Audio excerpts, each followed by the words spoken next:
Alors.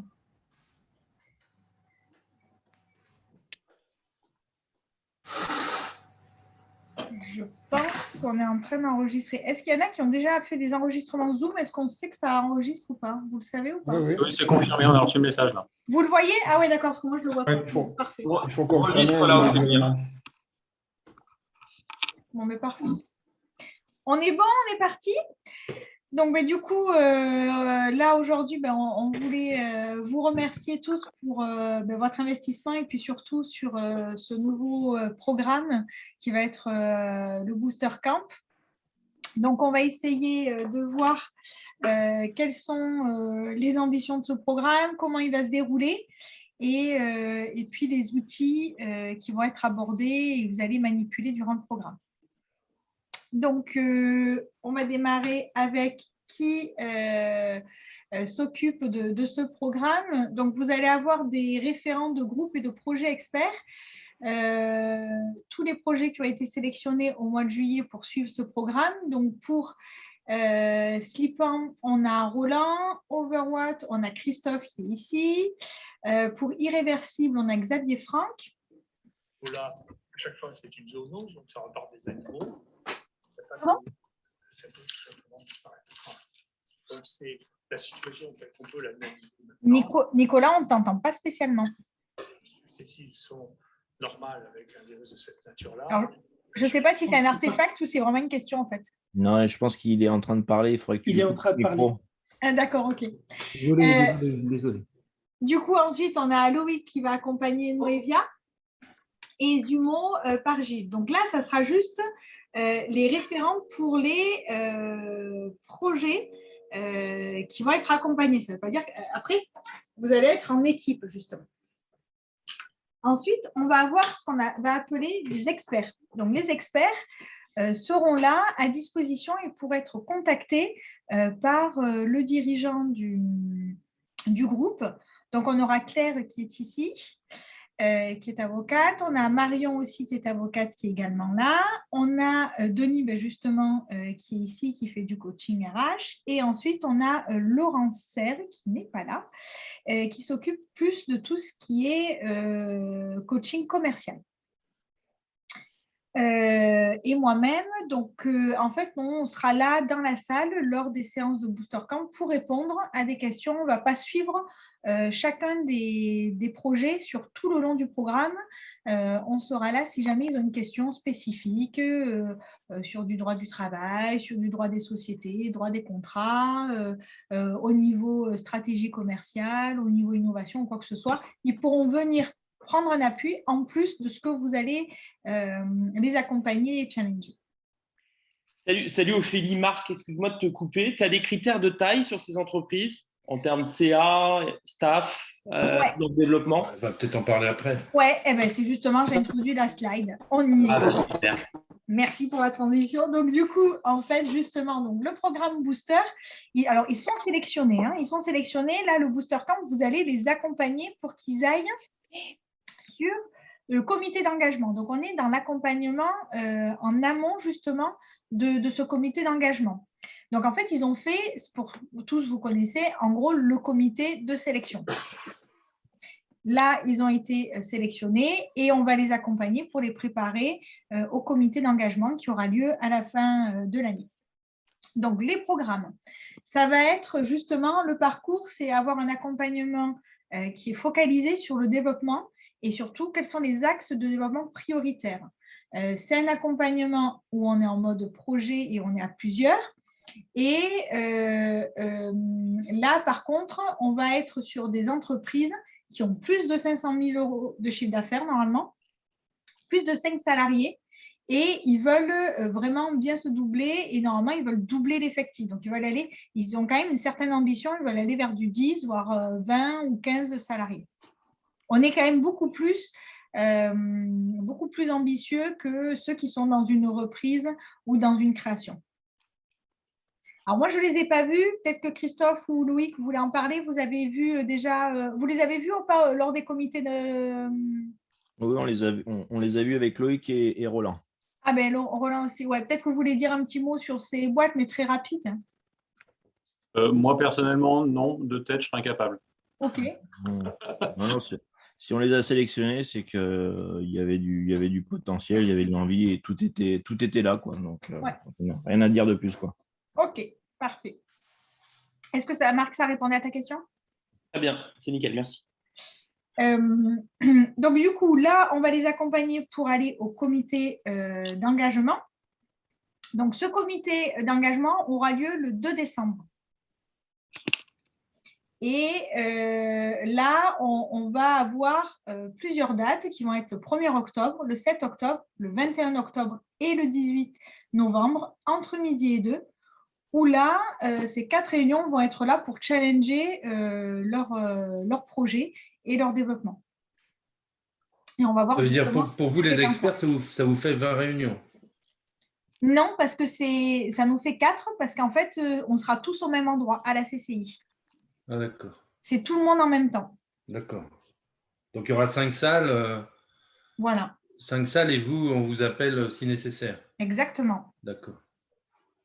Alors, il n'y aura peut-être pas 5 salles, ça sera peut-être la très, très, très grande salle où le rez-de-chaussée, Ouais, ils sont en train d'aménager et du coup, il y aura des corners. Voilà, on sera ok, d'accord.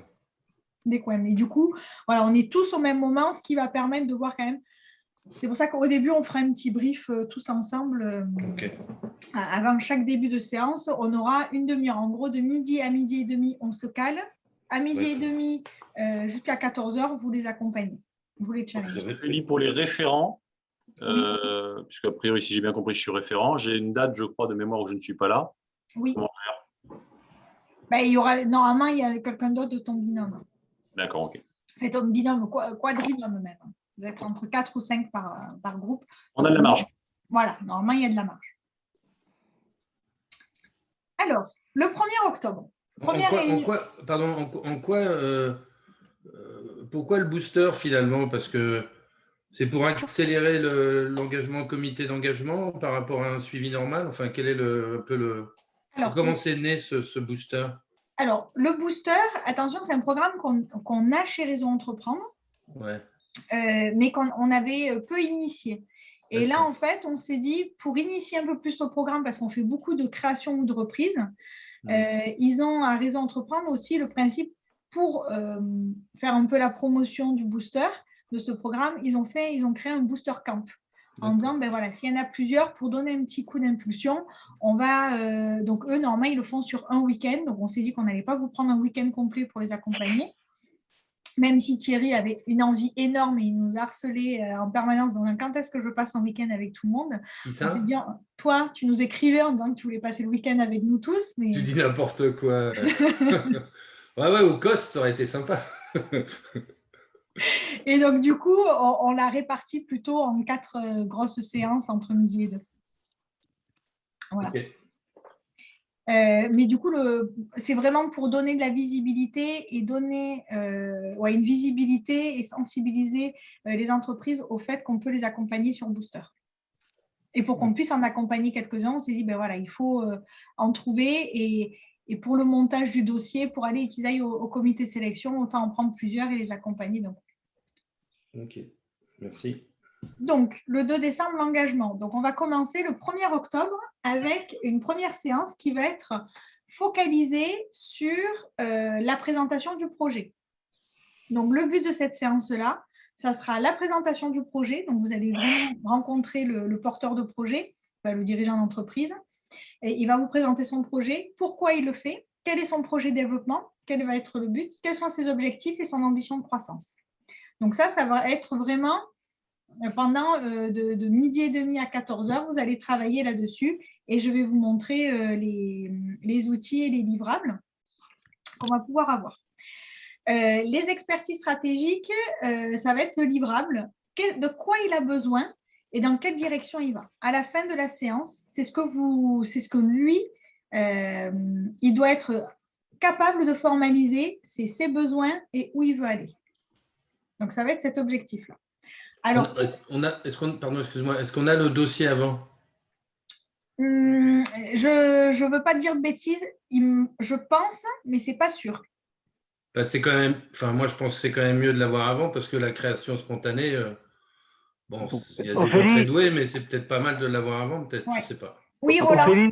Oui, je pense que il y a des passes qui leur ont été demandées pour le 17, pour demain. Donc, on aura des dossiers normalement. Bah, Ouais, parfait. parce que c'est bien de les survoler quand même un peu avant, quoi. Oui. Alors, on va, en tout cas, je vais vous montrer dans les outils. À chaque fois, je leur demande, il y a des devoirs maison. C'est-à-dire qu'entre chaque séance, ils vont devoir travailler des choses pour arriver à la séance en ayant des choses déjà de prêtes pour vous les présenter. Parce que s'ils arrivent à la séance et qu'ils n'ont rien préparé, on n'a que 1h30, il faut que ça soit productif et qu'il soit ouvert à la discussion, qu'il soit préparé. Enfin voilà, il faut. Donc, vous allez voir qu'il y aura des devoirs maison. Donc, sur cette séquence présentation du projet, il y aura plusieurs choses. Il va y avoir justement, on va leur demander de préparer en avance, si possible, un pestel.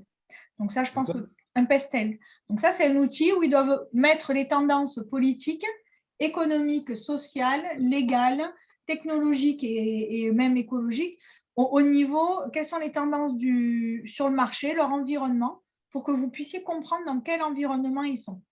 Quelles sont les informations majeures à ce niveau-là? Parce que vous n'allez pas forcément connaître, et puis déjà aussi pour qu'ils aillent explorer un petit peu tout leur environnement, et puis ils soient en capacité de vous cartographier tout leur environnement de travail et dans lequel ils veulent inscrire leur projet. Donc ça, ils vont devoir le préparer. Ils vont présenter en tout cas avant chaque séance, je vous présenterai pendant une demi-heure où vous allez devoir les amener et comment les amener. Mais on a des documents qui sont prévus par Réseau Entreprendre, donc ils vont devoir se présenter comme ça, donc en disant en sortie ce que mes amis disent de moi, ce que dit ma famille de moi, ce que mon entourage professionnel dit de moi. Voilà, donc ça, c'est pour que vous appreniez à les connaître. Ensuite, vous allez voir avec eux le pourquoi, le comment et le quoi de leur projet.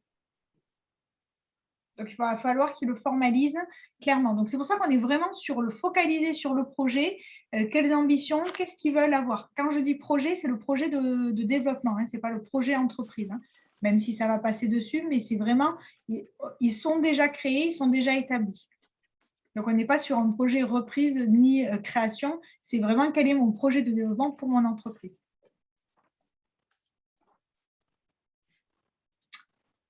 On va travailler aussi sur déterminer leurs besoins et quelles sont les priorités qu'ils vont avoir et quelles sont les expertises dont ils ont besoin.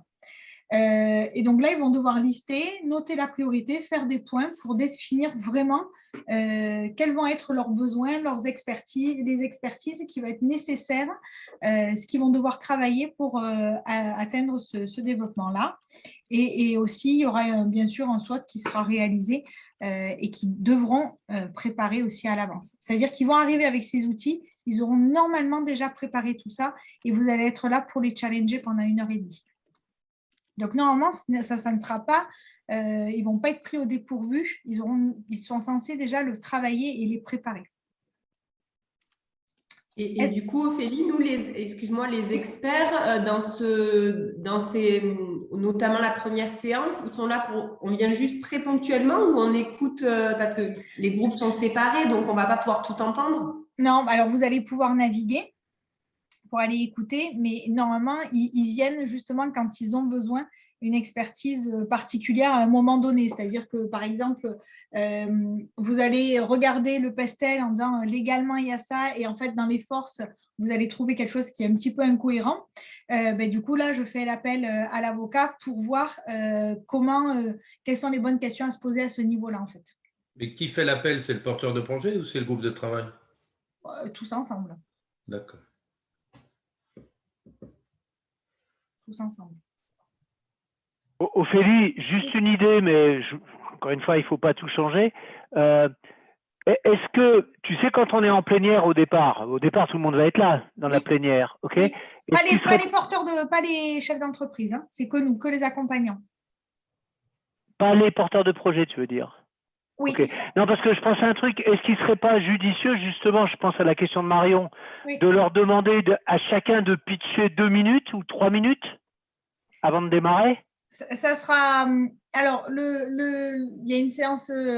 alors, à voir. Ça, on en parle… je le note. et j'en parle, on en parle avec Gilles, on voit.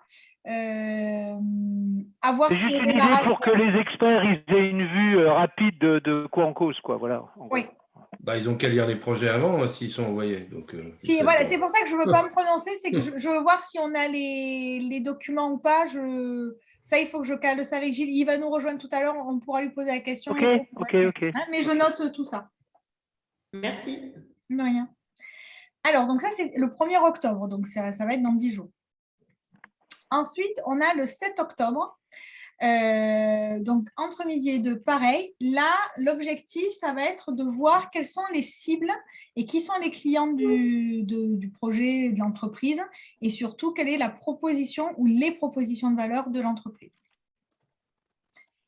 Donc là, à la fin, ils doivent être en capacité de nous livrer leurs axes de développement. Donc, on va regarder tout ça. On va regarder qu'est-ce qu'ils auront préparé. Normalement, on leur demandera de préparer, je pense que vous connaissez tout ce qui est parcours client. Donc, normalement, parcours client, ils auront le préparé. C'est un document où ils vont marquer justement à quel moment leur client a des besoins, quels sont ces moments clés et surtout quel est le point de contact avec le client. Est-ce qu'il est satisfaisant ou non satisfaisant? Est-ce que ça, tout le monde est familier avec ce type d'exercice ou pas? Oui. Ouais. Oui. OK. Donc, en gros, c'est comprendre quelle est l'expérience du client et à quel moment il va avoir une satisfaction ou à quel moment il pourra avoir une zone d'irritation, quelque chose à travailler. Donc là, normalement, ça, ils auront réfléchi là-dessus. Quand tu es dans le B2C, je peux te dire, c'est pas gagné. Hein. Tout à fait. Tout à fait. Mais c'est important de se poser quand même la question. Par contre, Ophélie, le 7, on ne débriefe pas en amont de la réunion les demandes qui avaient été formulées lors de la première réunion du premier, parce que j'ai vu qu'il était mentionné des devoirs à faire à la maison par le porteur de projet. Oui. Et je vois que le 7, on démarre directement sur, on va dire, l'expérience client, le parcours client. Alors, je me suis mal exprimée. C'est qu'on refait une demi-heure d'explication. Nous, on se rebriefe. Ah, d'accord. Ouais, je me suis mal exprimée. Chaque séance, on démarre par une demi-heure où on refait le point, nous tous ensemble. D'accord. Hein, ça, c'est tout le temps de midi à midi et demi. C'est vrai que je ne l'ai pas redit, mais c'est pour toutes les séances. Ça, c'est à chaque fois, on refait le point. Effectivement, s'il y a eu des choses, et puis même à la fin de la première séance, hein, si jamais il y a eu des points à caler, on pourra se recaler. Mais à chaque fois, en introduction, on refait un point là-dessus. Et je vous rappelle… Là, on est… Pardon. Ouais, oui. Là, on est entre nous. Oui. Et ce sont les référents qui reformulent les décisions, les échanges qu'il y a pu y avoir lors de la première réunion. Complètement. Et d'accord, ok, très bien, c'est clair. Ouais. Et je n'ai pas dû entendre tout à l'heure, on est 4 référents, c'est ça? Et un expert par groupe, par entreprise? Alors, vous allez être, il y a un référent et après, vous êtes 4 à 5 accompagnants. D'accord. Et après, il y a 5 experts disponibles. Donc, en tout, on va être 25 à peu près. D'accord, donc un référent et 4 et 5 accompagnants. D'accord, très bien, c'est clair.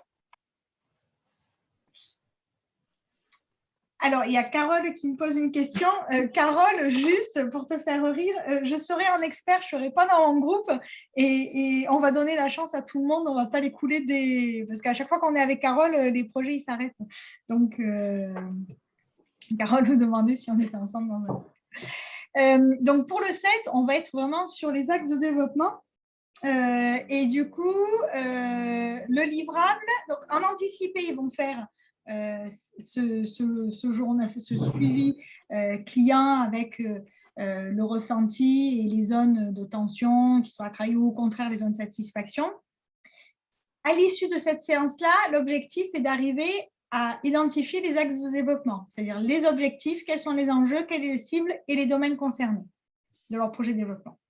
Mais pour arriver à ça, donc ça va être le livrable de la séance du 7, vous allez pouvoir travailler à partir de ce qu'ils auront fait en leur maison et travailler quel est le bénéfice pour le client, qu'est-ce qu'il en attend, quels sont ses problèmes et ensuite aussi les résultats et les bénéfices, quel est le produit et le service et qu'est-ce que vous amenez comme solution.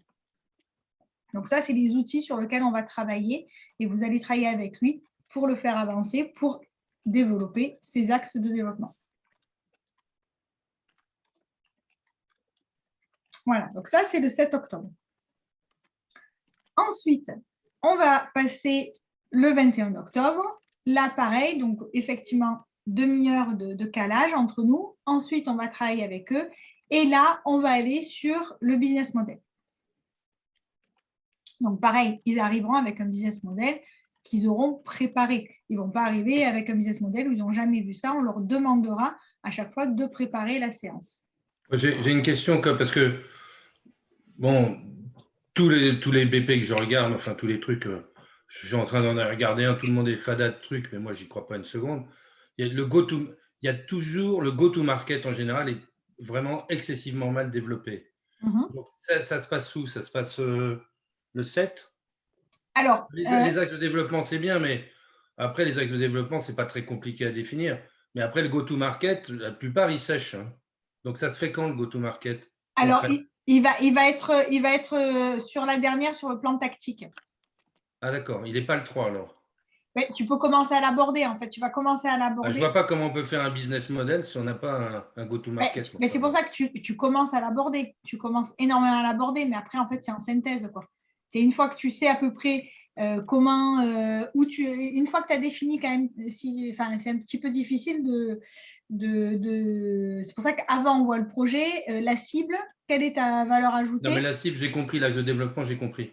Voilà, et donc après tu vois comment tu veux le vendre, et effectivement, mais après, une fois que tu sais combien tu veux le vendre, comment tu veux le vendre, et ben, c'est comment tu organises tout ça. Sur la dernière. Non, mais je répète, on ne peut pas faire de BP sans qu'on n'ait pas une vision claire du go-to-market. Voilà, donc ça se fait quand? Sinon, ce n'est pas la peine de faire de BP. Hein. Ça ne sert à rien. Enfin, je suis un peu cru, mais je le vois tous les jours. Hein. Oui, ça d'accord, mais c'est pour ça que tu ne peux pas. Ouais, mais tu veux le démarrer quand? Si tu démarres, enfin, je veux dire, je ne vois pas 7. comment tu peux le démarrer avant.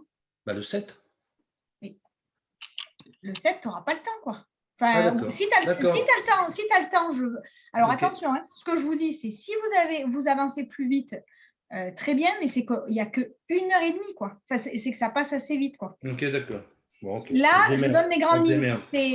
Si vous arrivez à aller plus vite, c'est parfait. Là, on l'a étalé en 4 séances. Si vous pouvez tout faire dans une séance, on est preneur. Hein. Mais en gros, et puis vous allez voir, en fait, c'est que surtout, ils auront tous le niveau, les difficultés ne seront pas forcément au même endroit. Certains ont ces difficultés-là et d'autres en auront d'autres. Donc, peut-être que pour certains, vous allez aller plus vite. Il y a une séquence qui va se passer très, très bien et vous allez avancer sur le reste, et une autre où vous allez revenir. Ça se trouve, effectivement, il y en a le 21, ils vont rester sur la proposition de valeur parce que ce n'est peut-être pas encore calé, quoi. Et puis d'autres, effectivement, le 7, vous allez avancer et vous en saurez déjà, effectivement, à voir le timing, tout ça. Si ça, vous arrivez à l'avance, tant mieux. Mais ça, voilà, on a essayé de le séquencer dans le temps. C'est une moyenne et une tendance. Donc, du coup, le business model, donc pareil, vous aurez les outils, vous pourrez le faire. On vous donnera même une grille avec des questions pour ceux qui sont en manque d'inspiration sur les questions pour le challenger, comment vous pouvez challenger leur business model. Et toujours, on reprend tout ce qui a été fait auparavant pour voir si c'est cohérent ou pas et les aider là-dessus. Donc ça va être le 21 octobre. Et ensuite, on a le 18 novembre. Et le 18 novembre, on est sur la dernière séance. Donc là, pareil, tous ensemble. Et là, l'objectif, c'est effectivement de faire une synthèse avec tout, où vous allez avoir les éléments et vous allez affiner, donc du coup, les actions prioritaires, quel est le plan tactique, la feuille de route, en gros, et juste leur parler du pitch sur le comité d'engagement. Donc là, il est plutôt là, alors, le go-to-market. C'est ce que je te disais, mais si tu arrives à le faire à l'avance, c'est pas mieux. Ça va dépendre du projet. Mais il y a un business model. Ensuite, on fait le go-to-market. Mais quand est-ce qu'on a un BP? Tu le fais pas. Normalement, il est censé déjà. En fait, il est censé arriver avec un BP. Et tout ce qu'on fait là, il est censé déjà l'avoir fait. On vient juste challenger les choses. D'accord. C'est des gens normalement qui ont déjà fait ça. Ah, d'accord. Hein, on n'est pas sur de la création d'entreprise. C'est des gens qui gèrent déjà et qui dirigent leur entreprise depuis quelque temps. Donc, non, c'est pour ça que je vous dis que ça va dépendre de leur rythme et ils sont censés préparer les choses. On est sur du développement. Mais ce serait voilà, bien. c'est la théorie. Ça serait bien qu'il y ait le mot business plan quand même quelque part, parce que c'est quand même l'aboutissement. Hein. Enfin, je dis ça comme ça. Hein. Mais ouais, mais c'est pas prévu. Mais Ok. tu peux leur faire faire. Tu peux leur faire faire. Vous pouvez tous leur donner des devoirs maison en plus. Je veux dire, et ça peut être logique. Enfin, s'il y a des. T'investis pas dans une entreprise si tu n'as pas de business plan. Félix, est-ce que je le peux dire business quelque plan, chose? c'est une façon de formaliser ton business model, les éléments. Bah oui, mais c'est le truc clé quand même. Oui, mais Parce là, que moi, le livrable, c'est pas un business plan, c'est juste. Je me permets à de la fin. reparler. Je vois toujours un décalage tellement énorme entre le business model et le business plan, parce qu'en général, le business plan, il ne tient jamais la route, pratiquement 9 fois sur 10. C'est pour ça que je me permets de poser la question, parce que c'est une énorme faille dans les dossiers qu'on étudie en général. Ophélie, si je peux aider, Thierry, les projets qu'on a à voir de mémoire, hein, comme disait tout à l'heure Loïc et Christophe, il y en a 2 ou 3 qui sont des expansions territoriales, c'est-à-dire les mecs qui font un business et ils veulent l'expanser dans d'autres endroits. Okay, donc, pour ce qui est de la connaissance du marché, du go-to-market, ce genre de choses, ils ont déjà une certaine connaissance parce qu'ils veulent en fait faire du copier-coller. On peut les challenger, mais ils ont déjà une connaissance. Okay, ça, c'est un premier point. Il y en a un autre de projet. Le gars, il m'a envoyé son business plan hier. Il a un business plan complet, abouti, et il a levé 1 million d'euros avec. Okay, pas mal. donc, je veux dire, c'est quelque chose déjà d'assez sophistiqué, si je puis dire. Okay, donc, je suis un peu d'accord avec toi sur les étapes principales, il n'y a pas de souci, mais suivant le projet dans lequel tu seras, ça se peut que ce soit à différents niveaux de maturité. D'accord, en fait. ok. Voilà. C'est pas le plan de dev le plus important dans le cadre du booster? Dans le booster, oui. D'accord. Oui. C'est pour ça. Mais après, ils sont pas tous sur ils ont pas tous le même projet de développement. Ils sont pas tous au même degré de maturité. Mais quand même, attention, c'est pas des primo, enfin, ils se démarrent pas, quoi. C'est pas de la start-up, quoi. Non. Enfin, ça c'est sûr. Hein. Donc là-dessus. Donc sur la dernière séance, à la fin de cette séance-là, ils sont censés avoir fini ou avoir les éléments. Vous avez travaillé avec eux tous les éléments pour qu'ils puissent derrière préparer leur pitch et le pass finalisé. Donc, ça veut dire quoi? Ça veut dire qu'ils vont travailler sur, hop, je suis allée trop vite, leur plan d'action avec déterminer quelles sont les priorités d'action sur lesquelles ils vont devoir travailler, à la fois sur tout ce qui est finance, ce qui est relations clients, ce qui est éventuellement innovation ou ce qui est structuration interne. Leur stratégie, la vision, normalement, c'est des choses qui sont quand même déjà connues. Voilà, autant sur de la création ou de la reprise, on va travailler sur une vision. Là, normalement, ils l'ont clairement. Enfin, s'ils ont été sélectionnés, en plus, c'est qu'ils avaient déjà quelque chose. La feuille de route doit être présentée et finalisée. Et ensuite, on va leur présenter le PPT, ce qu'ils vont devoir présenter au comité d'engagement. Donc, pour le comité d'engagement, pour ce comité-là, ils auront un PowerPoint commun tout le monde, ce qui est d'habitude pas le cas. Donc là, le PowerPoint, il va être assez simple, nom, prénom, l'activité. Le projet. Donc ça, c'est ma boîte hier. Donc, ils doivent expliquer où elle en est actuellement. Les axes de développement, donc comment ils imaginent leur entreprise demain. Et ensuite, tout ce qui les a marqués lors de l'accompagnement. Ce qui m'a le plus marqué, ce que j'ai le plus apprécié, ce que je retiens. Donc, vous voyez que c'est quand même assez light, quoi.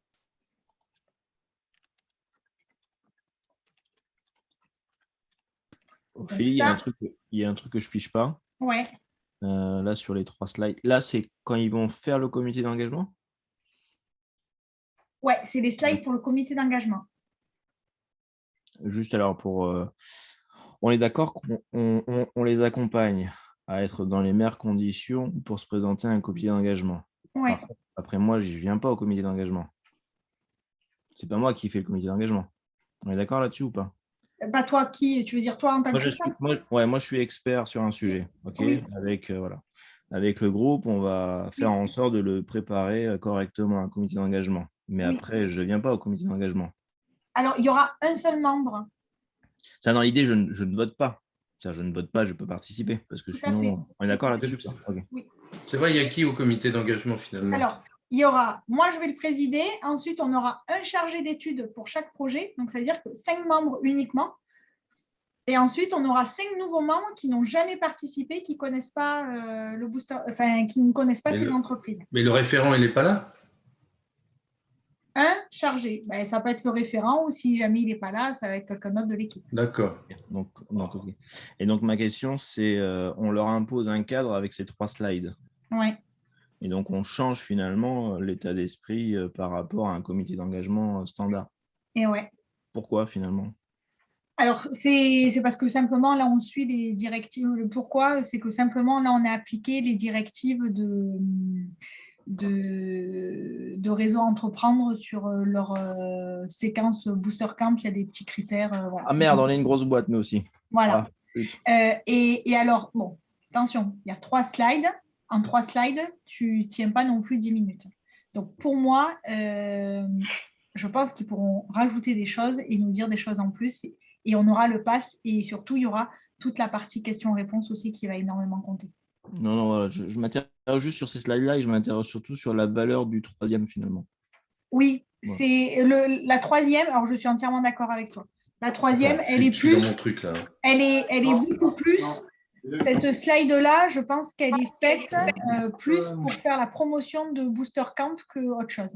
Ouais, voilà. C'est mon intérêt, à mon avis, je veux dire. Les formateurs au comité Booster.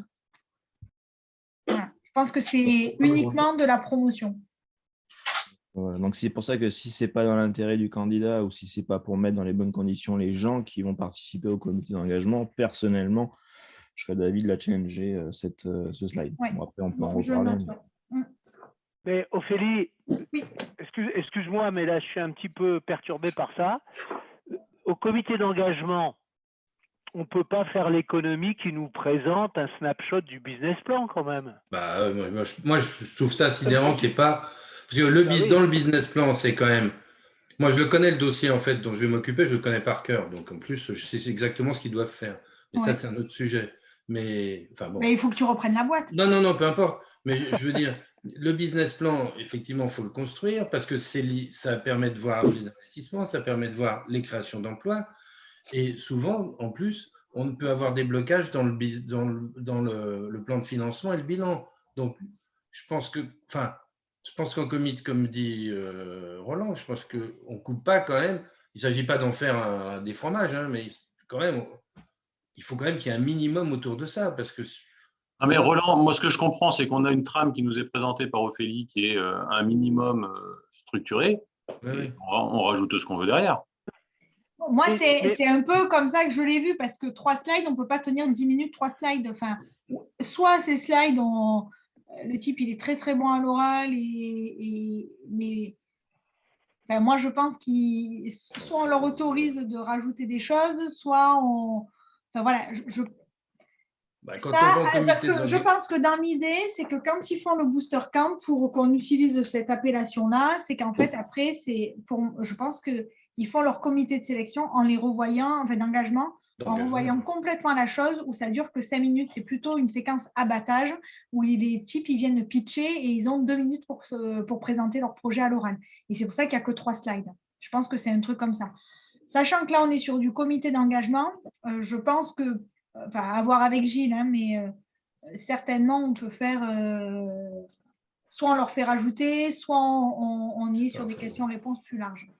Non, mais Ophélie, encore une fois, je pense que la trame est bonne. En fait, ils doivent nous dire d'où ils partent, où ils vont. Okay, donc ça couvre déjà les 2 premiers slides. Oui. Mais le 3e slide, à mon avis, ça doit être un slide, excuse-moi du terme, financier, sur lequel ils nous disent les 3 dernières années, combien ils faisaient de chiffre d'affaires et la rentabilité qui sortait, et combien ils vont faire dans les 3 années à venir.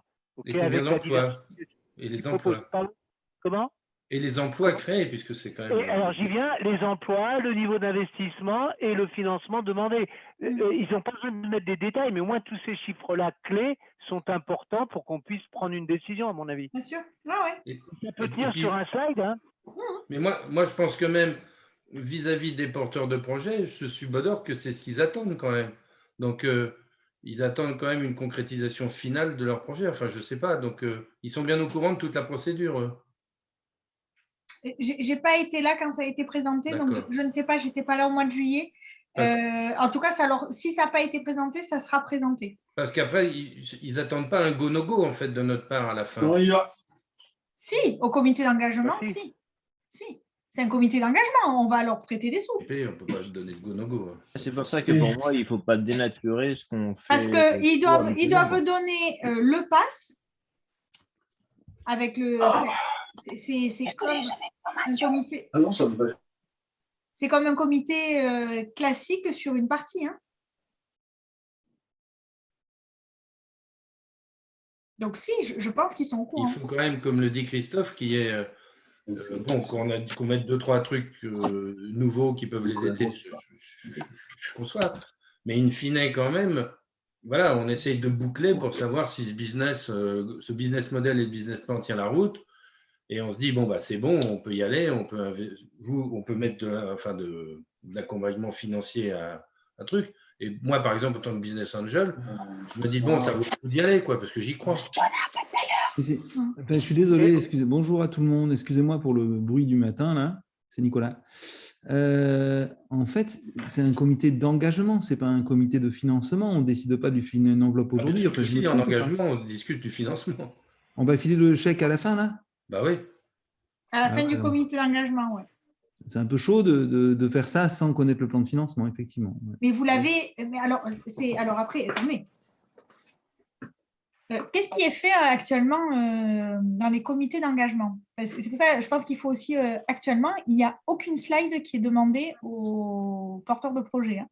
Non, mais elle y est à chaque fois. Oui, mais elle est demandée à chaque fois, mais vous avez surtout un support papier. Ce support papier, actuellement, il y est. Donc, moi, là, j'ai noté que vous voulez qu'on rajoute une slide. Je vais juste voir avec Gilles, mais je pense qu'il ne faut pas non plus être focalisé que sur une partie financière où vous pourrez poser les questions.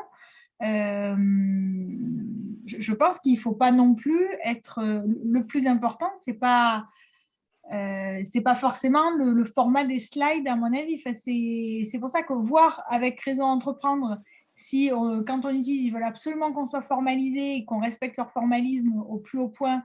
Bon, mais on respecte, ça veut dire que ça sera juste dans les questions, vous allez devoir poser les questions parce que vous allez avoir tout le support papier, parce que vous l'aurez, puisqu'ils l'auront écrit et vous l'avez au travers du pass.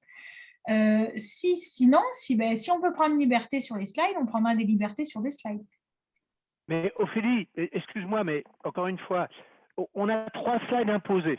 Ok ? Est-ce qu'on ne peut pas dire que chaque équipe peut en rajouter 2 ou 3 ? Mais moi, ça ne me pose aucun problème. Et juste un autre point. N'oublions pas une chose, c'est qu'au comité d'engagement, il y a 5 personnes qui n'ont pas été dans le process. Donc, mais plus, comment elles vont voter si elles n'ont pas les éléments? Mais elles auront les éléments. Mais pourquoi vous dites qu'elles n'auront pas les éléments? En fait, c'est ça que j'arrive pas à comprendre. En fait, pourquoi vous dites qu'elles n'auront pas les éléments? C'est ça que j'arrive pas à comprendre. Hein. Moi, je te dis ce que j'ai compris, Ophélie, et peut-être que c'est moi qui ai mal compris. Hein. J'ai compris que finalement, on imposait un cadre aux porteurs de projet, c'est-à-dire aux dirigeants, où ils devaient présenter 3 slides. Oui. Et donc, c'est ce cadre-là que je change, parce que quand on prépare un candidat, on lui dit il faut à un moment donné que tu sois en capacité de défendre ton projet sur la faisabilité, sur plein de choses. Donc après, c'est lui qui raconte l'histoire qu'il a envie de raconter, slide ou pas slide, et la gueule des slides. Donc c'est pour ça que je change le fait qu'on impose un cadre, et après, je change aussi le fait que le 3e slide, c'est plus un slide pour nous que pour les gens qui vont en face, qui vont la comporter. Voilà. Après, c'est ça que moi, j'ai compris. Mais complètement, je suis entièrement d'accord avec toi. C'est actuellement là, nous, je vais même vous montrer, parce qu'en fait, je pense que vous ne voyez pas, en fait, je vais chercher. Moi, je suis quand même très étonné. C'est très… En fait, le booster camp, juste le booster camp, c'est très marketé par Réseau Entreprendre. Donc, la question là qu'on doit avoir avec Gilles, c'est quelle liberté on peut se prendre sur le booster camp. En fait, il y a des outils. Vous allez voir que vous allez avoir, et même, je pense, les porteurs de projet, c'est un plateau sous forme de jeu, tout ça, en fait. Tout est très marketé, en fait. Ce qu'on a, c'est très, très marketé. Donc, la question, c'est, ici, vous allez avoir les questions, tous les éléments, avec les numéros, les outils, tout ça. C'est quelle liberté on peut prendre sur ça, et c'est tout. Enfin, je veux dire, c'est pas non plus… je pense que là, actuellement, on va juste… moi, je note et je vous dis, on verra avec eux si on peut prendre… Là, on leur a demandé si on pouvait le faire en X séances au lieu de le faire sur 24 heures. Je pense que ça ne posera pas de problème. Mais a priori, ce qu'il faut savoir, c'est que les informations, en tout cas, vous les aurez. Imaginons, tout simplement, ils nous disent « Ah ben non, c'est 3 slides, on y tient, tout ça. » Bon. Je suis d'accord, la dernière, moi, je ne vois pas l'intérêt, si ce n'est que c'est un intérêt juste marketing et afficher que le Booster Camp a très bien marché. Bon. Dans les axes de développement, rien n'empêche la personne de marquer X emplois créés et voilà comment je compte le financer. Vous voyez, on pourra détourner. C'est juste là que je vous présente les outils. D'ici le 2 décembre, on aura eu beaucoup plus de temps de voir effectivement si on a une certaine liberté ou pas avec les éléments de raison. S'ils nous donnent les axes de développement et qu'il n'y a pas les moyens, enfin, moi je me tais, je suis… Mais Ophélie, je pense qu'on est tous d'accord, mais l'objectif final quand même, c'est qu'on a potentiellement 450 000 € à distribuer. Oui, complètement. 5 projets à 90 000 max. Ouais. C'est bien ça, on est bien d'accord. Donc, pour qu'on puisse le faire, aussi bien ceux qui connaissent les projets que ceux qui ne les connaissent pas, je suis d'accord avec toi, il faut de l'information que les chefs d'entreprise ont l'habitude d'avoir, ok, et qui sont des informations à caractère quand même un peu business plan ou financier. C'est pour ça que je rappelle ça. Maintenant, comme disait Thierry tout à l'heure, si on leur envoie avant, il faut qu'ils le lisent avant et ce ne sera pas présenté, mais ils l'auront sous les yeux. Ou si on représente le slide en séance, on peut en décider plus loin. C'est pas complètement. J'ai juste une question concernant les garanties associées à ce financement. Quelles sont-elles? Je ne pourrais pas te les donner, je ne les connais pas. C'est les garanties habituelles, Marc, je pense. Tu vois. Ouais. Les pays et tout ça. D'accord. Mais ça veut dire qu'en fait, là, on a une enveloppe de 450 €?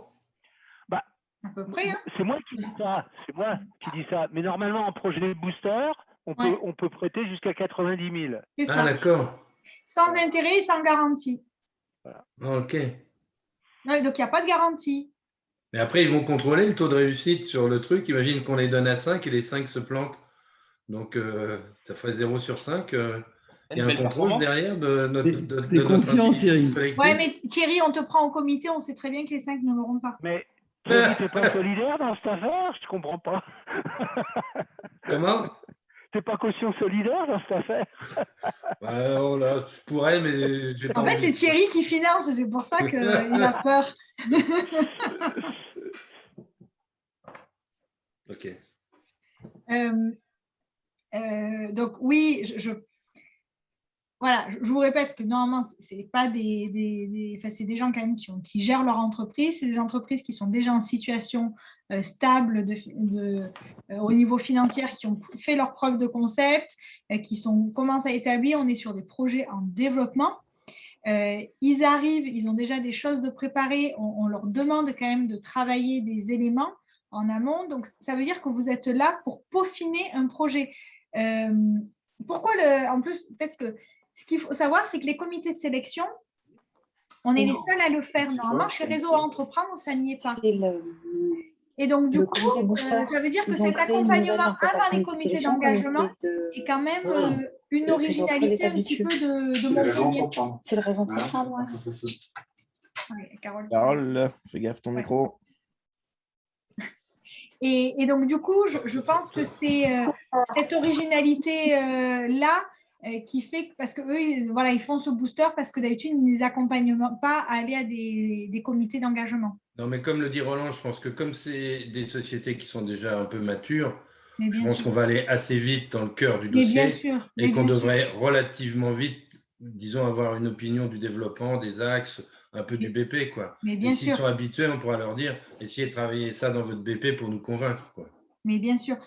l'idée, c'est si dès la première, je veux dire, tout est assez fluide, tout ça, effectivement, s'il y a une question qui est particulière et qui apparaît très vite dès la première séance, vous n'allez pas vous intervenir en disant non, c'est la séance 4, quoi. Voilà. Là, je vous affiche la partie, on va dire, un peu marketée du parcours. Voilà. Mais je me permets d'insister à nouveau, les projets ne sont pas au même niveau de maturité. Il y en a qui sont… Mais c'est ça qui est intéressant et ça va dépendre dans quel groupe les gens vont tomber, en fait. Oui. La constitution des groupes, elle est faite, si tu veux en parler? Normalement, elle est faite, je crois. Gilles l'a faite. Ah bon? On pourrait l'avoir? Ben, je lui demanderai. D'accord, ok.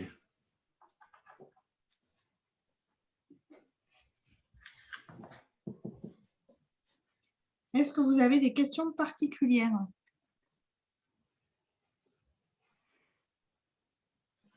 Donc, moi, j'ai noté la constitution des groupes. Ensuite, voir si le côté figé ou pas du comité d'engagement, mais surtout de la présentation à faire. Et si on peut la modifier, qu'il y ait une slide en plus à la place à la suite des axes de développement et à la place des idées forces, être beaucoup plus sur l'aspect financier, rentabilité et création d'emplois, mais aussi peut-être voilà, il y a tout l'aspect feuille de route, les actions prioritaires, ou tout simplement peut-être aussi leur laisser, comme on fait nous d'habitude en comité d'engagement, être assez libre là-dessus pour voir justement comment ils le présentent. Donc il y a cette possibilité aussi de voir, mais bon, d'ici cette séance-là, on aura un peu le temps de se caler. Est-ce qu'il y a d'autres points Oui, Christophe? Non, ouais, j'ai fait ça avec… moi, je ne suis pas là, je suis expert et je ne suis pas là à la première réunion, donc ça m'intéresse d'avoir les groupes et de voir un peu comment avancer.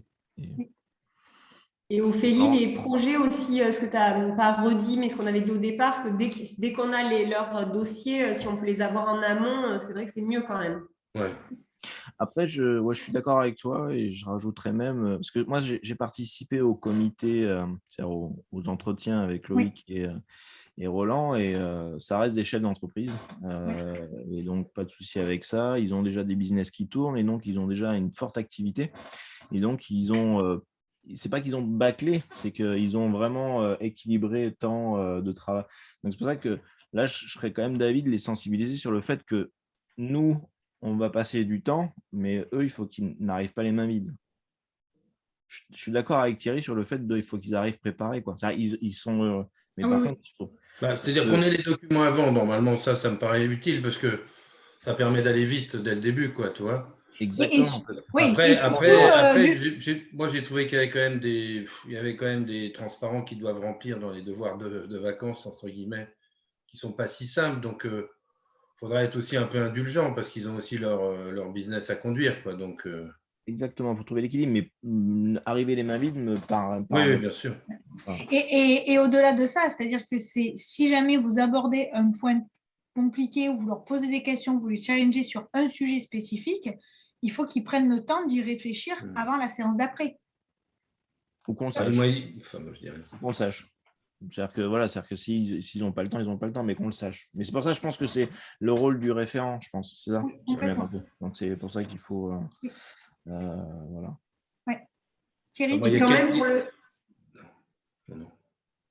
Non, juste pour le slide, je reviens juste 2 secondes sur le dernier slide là, où on disait qu'ils ne servaient peut-être plus à rien, mais quand même, ça peut être intéressant qu'il y ait un retour. Alors, pas forcément dans leur présentation, parce qu'effectivement, pour le comité d'engagement, ce n'est pas là où c'est utile, mais qu'on le garde pour nous, pour les prochaines fois, parce que ce qui peut être intéressant, c'est savoir si ça leur a vraiment servi. Ce booster camp ou pas, parce que bon, pour eux ce sera fini puisqu'il y aura engagement ou pas, mais pour les autres, s'il y a eu des choses bien ou des choses moins bien, c'est bien qu'on le sache aussi parce qu'on n'a pas de retour là-dessus et il faut évoluer. Oui, ça nous permet de te corriger éventuellement le truc parce que il n'y a pas que qui sont en cause, on l'est aussi, quoi. Ouais. Thierry, tu avais un point que tu voulais aborder? Non. C'était bon? Vous voulez pas réagir? Ok. Ophélie, ce que je pense probablement, c'est que le 1er octobre, il y a une première demi-heure où on n'est que nous. C'est ça que à chaque fois, à chaque séance. Et qu'ensuite, il y a 1h30 avec les porteurs de projet. Je crois que dans cette heure et demie, il faut que le référent y réserve un peu de temps pour bien expliquer la méthodologie, les attentes justement dont on vient de parler. En termes d'engagement, préparation, le déroulé du process, ce genre de choses. Ce qu'on fait d'ailleurs généralement dans une conduite de projet normale. On rappelle les objectifs et le process. Mais c'est vrai qu'il va falloir aller rapide parce que, bon, il y a 1h30 après, on va être 5, donc on n'a pas la même philosophie, pas la même façon de poser les questions. Bon, je sais que quand on est 2, souvent, moi, quand j'étudie les projets, j'aime bien parce qu'en fait, on se connaît, on sait à peu près comment on raisonne, donc on peut aller beaucoup plus vite quand on est 2. Puis ça multiplie le temps par rapport à 2 plutôt qu'à 5. Donc c'est vrai que là, il y aura le référent devra très fortement structurer nos questions qui ne doivent pas être trop longues et les réponses qui ne doivent pas être trop longues. Sinon, on aura du mal à avancer, je pense. Donc le référent, il est clé je pense, au moins dans la formalisation, si tu veux, de l'organisation C'est pour ça que je vous dis, vous pouvez aller plus vite s'il n'y a pas de sujet, mais par contre, il faut au moins faire ça. Oui, parce que quand on est 5, entre nous, on n'est peut-être pas forcément d'accord, donc on va dire pourquoi il pose cette question idiote, l'autre il va dire mais non, mais ça ne tient pas la route. Complètement. C'est pour ça que ta question elle était pertinente du timing, mais le problème c'est qu'il y a peu de séances et à chaque fois c'est 1h30 quoi. Et ça, en fait, 1h30 ça passe très très vite quoi. Ça passe très vite. Si on est concis, et c'est pour ça qu'il faut avoir les dossiers avant, parce que ça permet d'aller beaucoup plus vite quoi. Oui, complètement. Et j'ai une question. Dans les dossiers que vous avez présentés ou que vous avez sélectionnés, comme ce sont des sociétés matures, est-ce qu'elles viennent vraiment chercher du conseil ou est-ce qu'elles viennent chercher du prêt, quoi, les 90 000 €? Parce que, comme vous le disiez, on n'est pas au même niveau de maturité de chaque société. Non. Je pense que si, oui, elles viennent aussi chercher quand même du conseil sur vraiment toute la partie structuration du projet. Est-ce qu'il y a quelque chose qui n'aurait… Et puis parce qu'il y a des choses qui peuvent un peu plus mettre en… Enfin, c'est pas parce que vous êtes assez gros que vous n'avez pas besoin de structurer et prendre du recul sur le projet en fait, de développement. Moi, je pense que oui, elles viennent aussi… Après, elles seront accompagnées en tout cas. Oui, mais quand même, une boîte qui fait, mettons, même 2 millions d'euros, imaginez qu'elle gagne 7-8% en bas, ça fait 140 150 000 €. Bon, je ne sais pas quelle est sa MBA, et elle ne va pas cracher sur 90 000 € non plus. La question de Laurent, c'était est-ce qu'ils viennent juste chercher que l'argent ou aussi l'accompagnement? Je pense qu'ils viennent chercher les deux. Oui, je pense. Oui, mais juste une remarque. Dans ce programme-là, on est quand même face à des chefs d'entreprise qui sont aguerris, qui gèrent déjà une boîte, qui ont déjà une certaine structure et une certaine maturité. Donc, théoriquement, par rapport au projet, on va quand même gagner du temps. Oui. Oui, non, mais tout à fait. Et c'est pour ça que le booster camp n'est prévu que sur la phase booster. On n'a pas le création camp, par exemple. Et voyez bien, le temps, là, on leur laisse en gros 1 semaine à 2 semaines entre 2 séquences. On voit bien que quand on fait sur de la reprise ou de l'accompagnement, quand on est avant le comité d'engagement, quand vous êtes chargé d'études, c'est rare de faire chaque semaine un point. Les gens, dans leur réflexion, n'avancent pas aussi vite. Enfin, je pense que c'est tenu, voilà, ça tient compte de ça aussi quand même. Je suis un peu étonné quand même pour connaître un peu le réseau Entreprendre et les fondateurs. La famille Munier, je peux vous dire, moi qui les ai fréquentés parce que ça a été mes actionnaires à un moment, je veux dire, quand il y a des comités de piste et des comités de réflexion, si ça ne débouche pas sur les finances, en général, ils ne sont pas très contents, quoi. Donc, je suis un peu étonné que la partie un peu BP était un peu sous-estimée, quoi. Bon. Ouais, mais d'un autre côté, encore une fois, la partie BP, moi, je ne vois pas un chef d'entreprise venir solliciter un truc qui n'est pas en tête déjà son BP, quoi. Bien sûr. Ils sont… moi, je suis un peu… pour candidater, ils ont dû le soumettre. Moi, je suis un peu surpris que ça tourne autour du BP, puisqu'en fait, c'est des sociétés qui seraient donc rentables et en développement. Or, pour moi, le plan de développement, c'est différent d'un business plan, parce que le plan de développement va intégrer des points opérationnels de détail, et c'est dans l'exécution qu'il y aura le succès, puisque les boîtes sont théoriquement rentables. Donc, un plan de dev, pour moi, va aller beaucoup plus sur de l'opérationnel et des points de détail opérationnels et des allocations de ressources, qui sera beaucoup plus critique, à mon avis, au regard du cycle du développement de l'entreprise, qu'un business plan où on va remonter sur de la stratégie et des analyses d'environnement. À ce stade, l'entrepreneur doit bien connaître son environnement. Je ne suis absolument pas d'accord avec ça. Ouais. Sur des accords, il faut voir les premiers, puis on verra des après. accords avec cette réflexion. Mais c'est pour ça que vous serez plusieurs. Parce qu'il n'y a pas une seule solution qui fonctionne et que le chef d'entreprise, dans vos réflexions, il y a du bon partout. Donc, du coup, il prendra la sauce. Moi, je veux bien Marc et Thierry dans mon équipe. Ça va chauffer, ça va chauffer. Moi, je veux bien... Qui ça? Moi, je veux bien Marc et Thierry dans mon équipe. Oh, ça va, ça ira vite. Hein. À la première séance, tout est fini.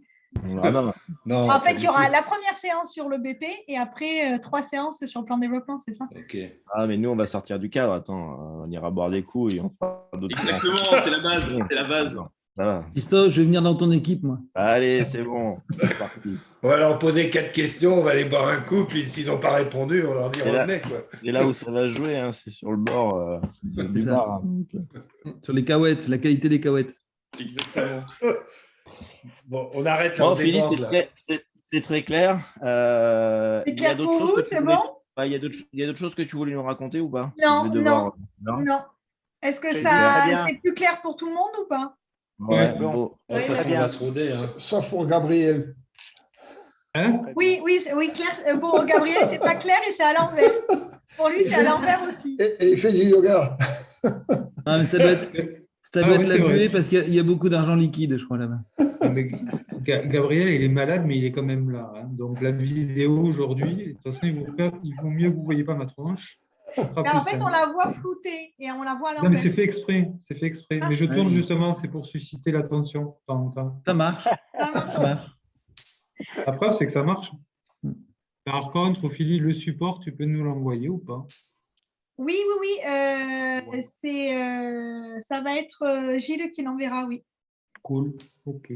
Tout se fait en présentiel, Ophélie, hein? Et tout se fait en présentiel jusqu'à nouvel ordre. Ouais. Ok. De toute façon, on est entraîné sur l'autre système aussi. Hein, donc... Oui, okay. Mais l'idée, ça serait qu'on soit tous en présentiel. Ouais, bien sûr, c'est mieux. Ouais. Ça marche? Yes. Merci beaucoup. Merci, super. Bonne journée. Tu as été remarquable comme d'habitude, Ophélie. Et toi aussi. Allez, salut. Merci à tous. Bye. Passez une belle après-midi. Au revoir. Ciao. Au revoir.